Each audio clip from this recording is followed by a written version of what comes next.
Ballad of Antara. Ballad of Antara? Ballad of Antara. Tipworks Studio coming out in 2025. I think I just gave it like a little Latin flavor. Is it supposed to have Latin flavor, you think? I don't think so, no.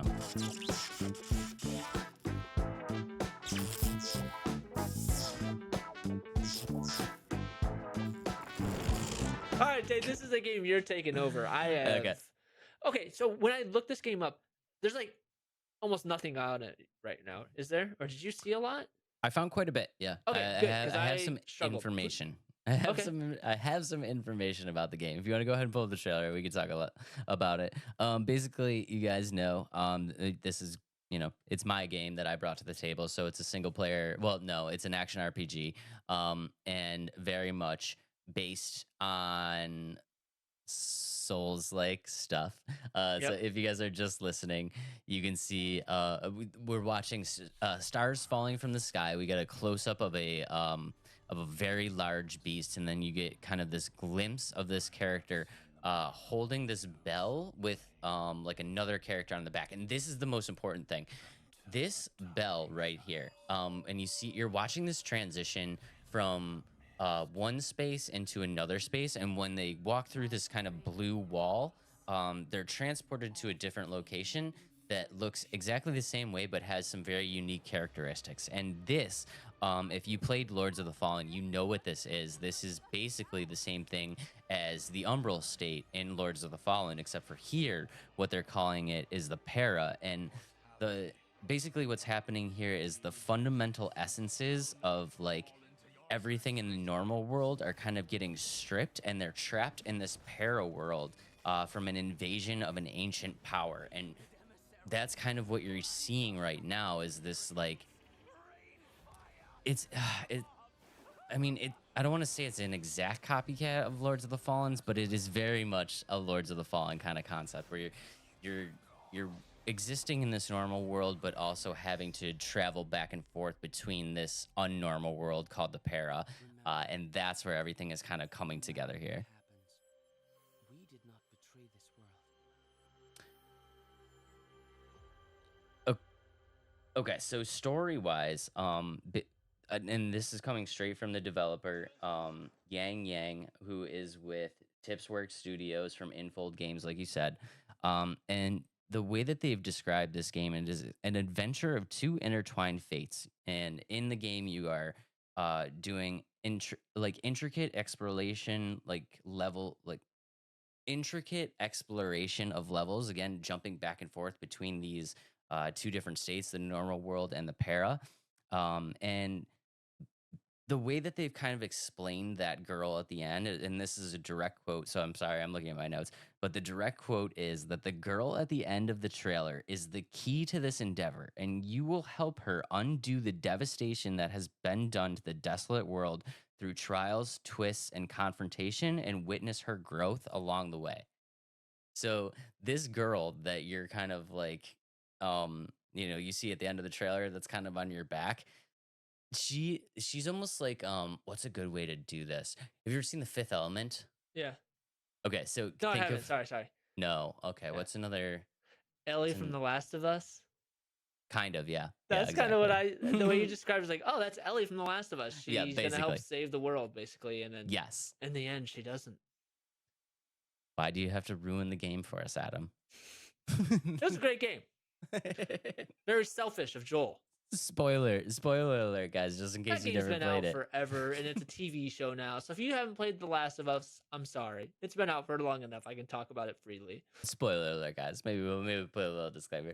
But yeah, that's a kind of a great way to put it. It's like Ellie from The Last of Us with intertwined with like some Lords of the Fallen, and I'm super excited for it because I loved Lords of the Fallen. I loved Lords of the Fallen. I did, the Let's Play series of Lords of the Fallen. I played it all the way through, put so many hours into the game, and I think it's going to be not exactly like that, but this is clearly a Souls like that kind of has adopted principles from games that have already been successful. And I'm fine with that. And I think, like I said, I'm a Souls. You guys know I'm a Souls player, so anything Souls like, I'm excited for it. But this one, I do think is going to be very well done. I don't have much to say about it other than the fact that when I first watched the trailer, I was like, "Yeah, this is like Lords of the Fallen." Like that's exactly kind of what I thought, and I never even played the game, but watching you do the Let's Plays, it definitely gave me elements of Lords of the Fallen. Um, Anything about the gameplay yet, or is it so new where they don't have much about what the gameplay is going to be? Gameplay wise, there's a lot going on here, and I think the first thing that you need to know is this is a free to play game. Did you know that? Oh, I did not. That's interesting. Okay, so this guys is actually going to be a free to play game. And what's going to happen here is that you have multiple playable characters, and these characters are called emissaries. And the emissaries, you're called an emissary because you are one of the few people that has the ability to travel back and forth from the normal world to the para. And what's happening here is that throughout the game, you're going to be finding and rallying these emissaries, which is like kind of like your start goal of the game. So I believe what's going to happen is you're going to start off as one character, and as you progress through the story, you're going to meet more and more people that are going to join your kind of crew, so to speak. And then once you have these people kind of in your good graces and part of your crew, you're going to be able to switch back and forth between them. And each one of them is going to have like its own play style. So this is going to kind of work as like the class system. And the thing that I thought was really interesting and that you might actually like is that once you get players into your kind of your your bubble, your crew, for lack of better words, this is a three-player multiplayer. So you can jump in and we can co-op it together as a free to play game. Free to play game, even though we just kind of talk crapped on live service free to play games. The thing with this one though is this is a free to play co-op Souls like. I've never seen anybody do this before. Cuz here's the thing, right? What do you hate most about Souls likes? I can't beat them. Dying to enemies a billion times, right? Now we can die together. Would you feel better if I came with you and we just kind of kicked its ass together? What if we died together 1,000 times too? But would we though? Because you're, oh, Dave here, Mr.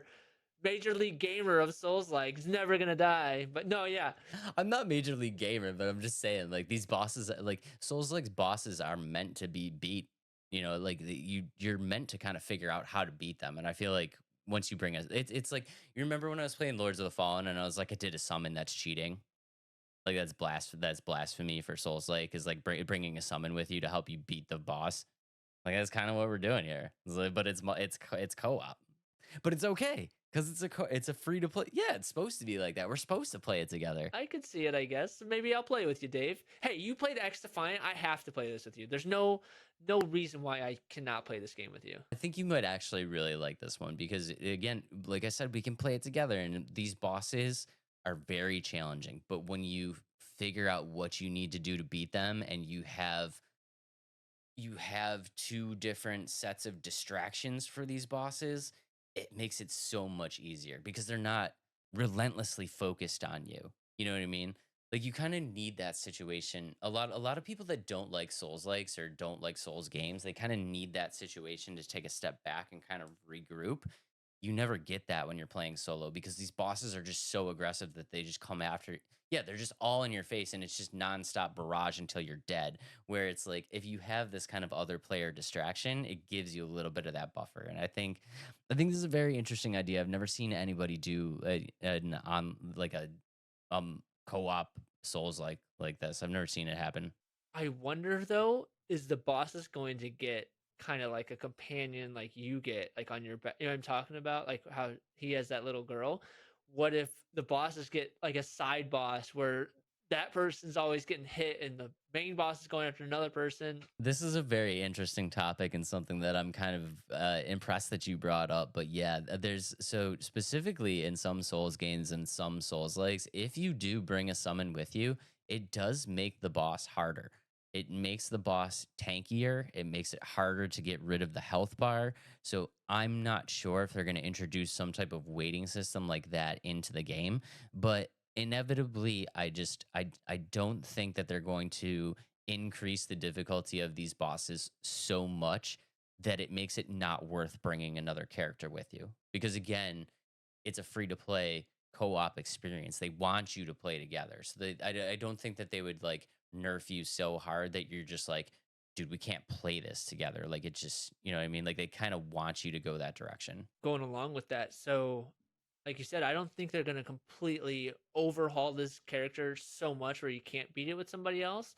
But I don't think it's gonna be a character you can really beat on your own because yeah, I just don't think it's gonna be like that. Because what was that one Souls like that I played by myself that really wasn't a Souls like? Do you remember? I did a review on it. Crap, I'm blanking. One second, I'm gonna look it up. But essentially, I played the game by myself, and every time like I came up across come to fight a boss, there's always like a bunch of little enemies that I had to fight around it, and it was just overwhelmingly hard because I couldn't beat the boss by myself, and it was so frustrating. But essentially, what game was it? Atlas Fallen. Oh yeah, Alice Fallen. Yeah, so I played that game, and the boss was always hard no matter what. And I think if you would have brought your co-op partner, it would have been a different story. I don't know. This just doesn't feel like that game. Like it just feels like a game that's entrenched so much in the Souls lore, like aesthetic and like it just feels like a game where you're not gonna fight a bunch of little bosses. Like you're gonna go into an arena and just fight like a gigantic boss and that's it. Like, or in those arenas, there's a big boss, but there's spawns of like mini enemies that would just like come after you when you're trying to fight the big boss. And that's why I quit that game. I was like, I'm getting so mad because I couldn't fight the big boss because the big boss is actually pretty easy. It was just the annoyance of everybody else. Yeah, I mean, I would be like, and again, I could be wrong. We'll have to see when it comes out, and maybe we'll see when we get some more gameplay. But I would be hard pressed to think that a game like this would do that. And I'm honestly kind of surprised that Atlas Fallen did it too. Um, because just looking at the aesthetic of the game, it just feels like I said, they're so entrenched in just the aesthetic and the look and the lore of Souls. Um, that's not a thing. Like it's typically not a thing to have a bunch of little enemies running around. I mean, Souls and Souls likes is typically one on one, you against some gigantic something that wants you dead. So again, I could be wrong. I mean, it's definitely a possibility, but I don't know. Just first glance, it just doesn't look like it's gonna happen. It's not something that I would be worried about. Okay, sounds good. Well, then I'll play it with you, Dave. Let's go. Yeah, let's go. But it's Let's gonna be a while. go. 2025 for this one. Don't worry. I'm gonna keep on you. Yeah, let us know in the comments. Are you excited about this game, Ballad of Antara? I can't roll my R's. Ballad of Antara. Antara. Antara. It was very spitty.